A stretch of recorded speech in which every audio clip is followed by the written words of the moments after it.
आज हम लोग उत्पम बनाएंगे और इसको हम इडली के बैटर से बनाएंगे। और इसको बनाने के लिए देख लेते हैं हमको किन किन चीज़ों की ज़रूरत पड़ती है। यहाँ पर ये हमने इडली का बैटर लिया हुआ है और ये कुछ सब्जियाँ ली हुई हैं। गाजर ली हुई है, पत्ता गोभी कस के ले लिया है, शिमला मिर्च ली हुई है, इसको भी कद्दूकस कर लिया है, टमाटर को बारीक काट लिया है, धनिया को भी बारीक कैसे काट लिया है, अदरक को कद्दूकस कर लिया है और हरी मिर्च को बारीक महीन काट लिया है। इडली का बैटर वैसे मार्केट में आसानी से मिल जाता है, अगर ना मिले तो इसको हम घर में भी बना लेते हैं। घर में ज़्यादा अच्छा रहता है घर में बना हुआ। अब हम इसमें सारी सब्जियां मिला देते हैं। सबसे पहले गाजर डाल देते हैं, पत्ता गोभी को भी डाल देते हैं, शिमला मिर्च, टमाटर, इनको अच्छे से मिला देते हैं। हरी धनिया को डालें, जो ये अदरक ली है इसको भी डाल लेती हूँ, हरी मिर्च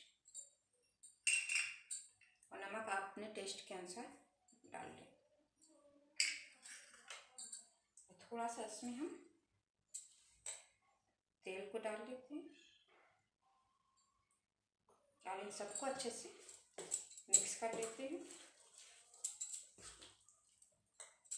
इन सबको अच्छे से मिला लिया है। पैन गरम हो गया है, अब हम इसमें थोड़ा सा तेल डाल लेते हैं। ऑयल आप कोई सा भी आप खाने वाला यूज कर सकती हैं।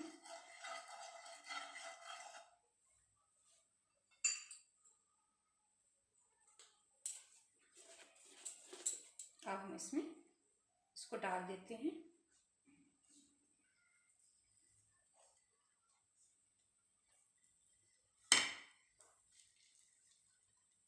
इस तरह से फैला देते हैं डालकर।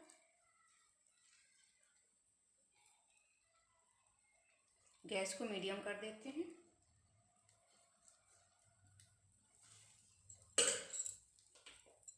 और इसको पकने देते हैं एक साइड में। इसके चारों तरफ थोड़ा सा तेल डाल देते हैं और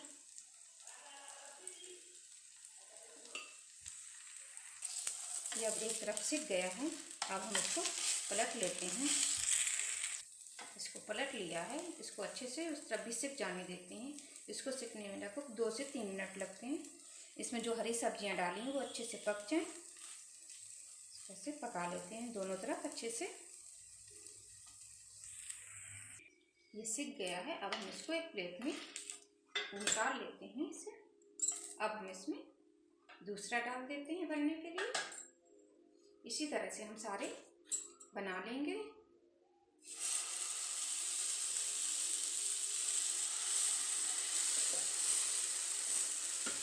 इडली के बैटर बनाने की रेसिपी मैं दूसरे वीडियो में आपके साथ शेयर करूंगी। और हमें उत्पम को हम हरी टमाटर की चटनी और मूंगफली की चटनी के साथ बहुत ही टेस्टी लगते हैं खाने में। उनको हम जब भी हम लंच में या डिनर में इनको हम बना सकते हैं। इसको भी हम निकाल लेते हैं, गैस को बंद कर देते हैं। उत्पम बनके तैयार हो गए हैं। अगर आपको मेरी रेसिपी पसंद आ रही है तो आप मेरे चैनल को सब्सक्राइब कीजिएगा और बेल आइकन बटन को जरूर